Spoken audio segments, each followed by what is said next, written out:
Beralih ke informasi lainnya, Bali menjadi tuan rumah World Water Forum atau WWF ke-10 dari tanggal 18 hingga 25 Mei 2024. Ajang ini tentu saja memiliki dampak ekonomi khususnya sektor pariwisata dan ekonomi kreatif. Malam ini kita akan membahasnya bersama Ketua Perhimpunan Hotel dan Restoran Indonesia atau PHRI BPD Bali, Profesor Co Oka Sukawati atau Co Aceh. Selamat sore Co Aceh. Selamat sore, Ibu Rifana. Oke, Co Aceh, apa saja sebetulnya dampak positif yang bisa dirasakan khususnya oleh sektor ekonomi kreatif dengan adanya KTT World Water Forum ke-10 di Bali ini? Ya, dengan adanya WWF tahun 2024 di Bali, tentu ini mempunyai dampak yang sangat besar khusus pada UMKM kami di Bali.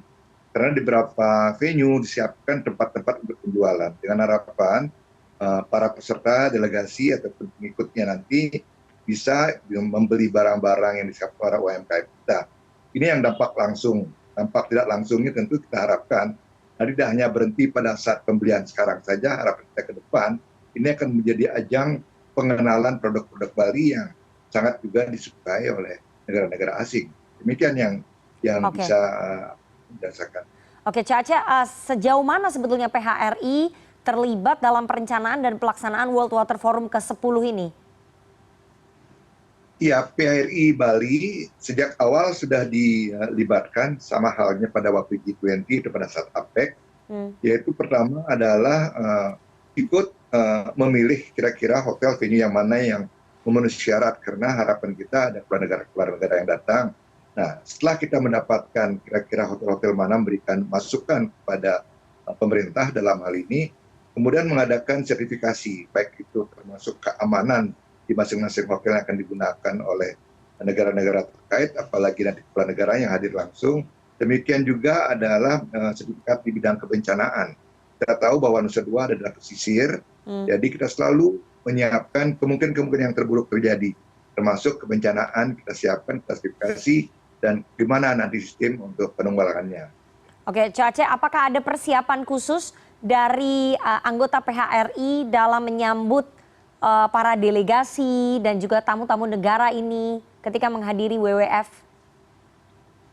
Ya, ini merupakan event yang bagi kami di Bali khususnya teman-teman pelaku pariwisata hotel yang ada di kawasan Nusa Dua dan hal yang sudah rutin dilakukan. Jadi terhadap ketersediaan atau venue-venue yang ada akan digunakan, kecuali dari sertifikat yang kami siapkan. Tentu dalam hal ini ya persiapannya adalah bagaimana menjaga suasana hotel yang lebih kondusif dan lain sebagainya. Ini yang kami lakukan di Bali. Oke, untuk perputaran ekonominya sendiri, apakah PHRI menargetkan berapa perputaran ekonomi yang bisa dihasilkan dari event WWF ini, Co Aceh? Ya, kalau kita melihat okupansi, sekarang sesungguhnya kan bulan ini sebenarnya bukan bulan yang bagus ya, sebenarnya bukan peak season bagi Bali, tapi fakta menunjukkan di beberapa hotel atau di kawasan Nusa Dua, ini menunjukkan okupansi yang sudah mencapai 100%. Ini berarti peningkatan yang signifikan. Ini yang sangat menarik sekali, bukan saja dari segi peningkatan okupansi, tapi yang lebih penting bagi kami ke depannya adalah dengan hadirnya NGO, peserta pemerintahan dari negara-negara asing. Tentu ini akan memberikan juga kesempatan untuk lebih memperkenalkan produk kita, lebih memperkenalkan venue-venue yang kita miliki di Bali. Oke, kalau tantangan sendiri apa, Co Aceh, bagi teman-teman di PHRI dalam persiapan acara World Water Forum ini? Agak berbeda sama G20 ataupun APEC sebelumnya, bahwa kami di sini sudah menyiapkan daftar hotel-hotel yang digunakan. 19 hotel yang disiapkan sudah semua, yang memenuhi syarat baik dari segi keamanan, baik dari segi kebencanaan dan lain sebagainya, accessibility sudah kita siapkan. Nah, agak berbeda di WWF 2024 ini atau WWF yang ke-10 ini adalah banyak delegasi yang justru tidak tinggal di hotel yang telah kami siapkan. Mereka keluar mencari tempat-tempat sendiri, bahkan mereka tidak menggunakan namanya sebagai delegasi. Nah, ini menunjukkan kami untuk melacak di mana sesungguhnya delegasi tinggal. Itu yang menjadi katakanlah tantangan kami di sini. Oke. Kenapa para delegasi ini lebih memilih mencari penginapan yang lain begitu daripada yang disiapkan oleh teman-teman dari PHRI dan juga dari pemerintah? Kelihatannya kalau misalnya mereka tinggal di hotel di luar, mungkin dari segi privasinya mereka bisa lebih leluasa. Saya sendiri kemarin di rumah saya sendiri juga ada delegasi dari Ceko yang datang, mereka datang aja sendiri, mereka jalan-jalan di depan rumah. Ini yang diharapkan lebih banyak untuk mengenal Bali secara langsung tanpa ada pengawal-pengawal yang berprotokoler.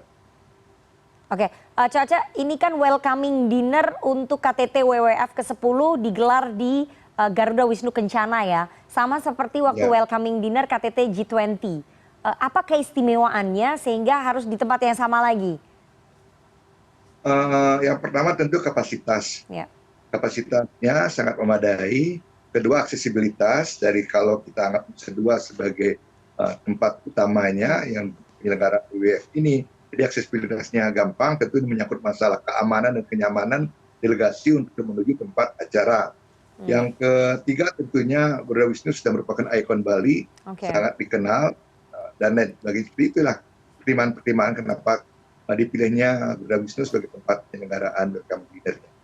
Baik, terima kasih atas penjelasannya Profesor Cokorda Oka Arta Ardana Sukawati, Ketua PHRI BPD Bali, kepada CNN Indonesia Newsroom pada malam hari ini. Semoga penyelenggaraan KTT World Water Forum ke-10 di Bali bisa berlangsung lancar dan memberikan manfaat ke perekonomian dan juga ke sektor ekonomi kreatif di Indonesia, terutama di Pulau Dewata. Terima kasih Caca atas waktunya. Terima kasih Marina.